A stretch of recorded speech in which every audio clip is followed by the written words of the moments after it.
All right, well, let's talk about a winning Minnesota sports team, shall we? We want to give a big shout out to the Minnesota Warriors Hockey Club. Absolutely. Both their A and B teams won their divisions at the Disabled Hockey Festival this weekend in Michigan. What makes this win, their wins, even more incredible, though, is what these guys went through before they ever even hit the ice. Andy Clawley, right wing to the backhand, and they score! Hockey players have scars.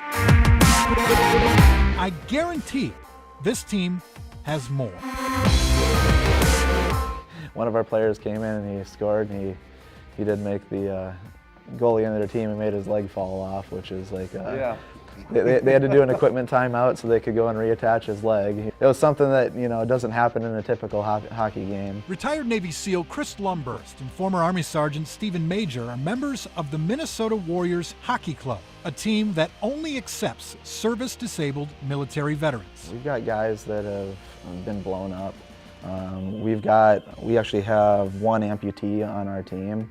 He's missing his leg and he skates with a prosthetic. I think one of the biggest scars that you might not see in the locker room are the invisible scars. At the 2016 USA Disabled Hockey Festival. Last weekend, after 6 seasons on the ice, the Warriors competed near Detroit for the US Disabled Hockey Festival. We had guys say that the Michigan game was like watching a college hockey game.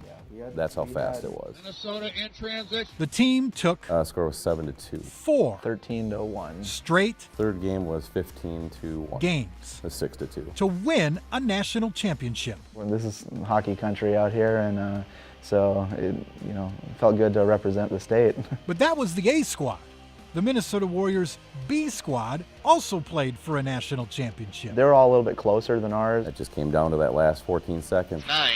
Down 2-0, the Warriors rallied back against Michigan to a 4-4 tie in the third period. 20 seconds to go. Mills coming up the right. And with 14 seconds left in the game, one of our guys And they score! buried a puck to win the championship. Like I said, they have scars, and now they have 2 trophies to go with them. It was about time for us, and we took it all.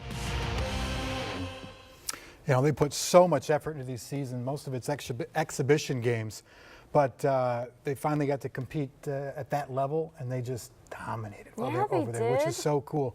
And I want to thank them for their service. I know Chris served 16 years. He's a Navy SEAL. They have injuries that could go on for hours about their injuries.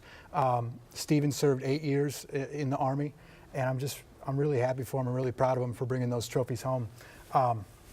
Well, like you mentioned, the scars that you don't see are the ones that are probably the worst, and so we support them and so proud of them and so inspiring what they were able to accomplish. And it really was. It helps them. Yeah. You know, being on the ice and being together, it helps them get over at least those scars we can't see, which is great.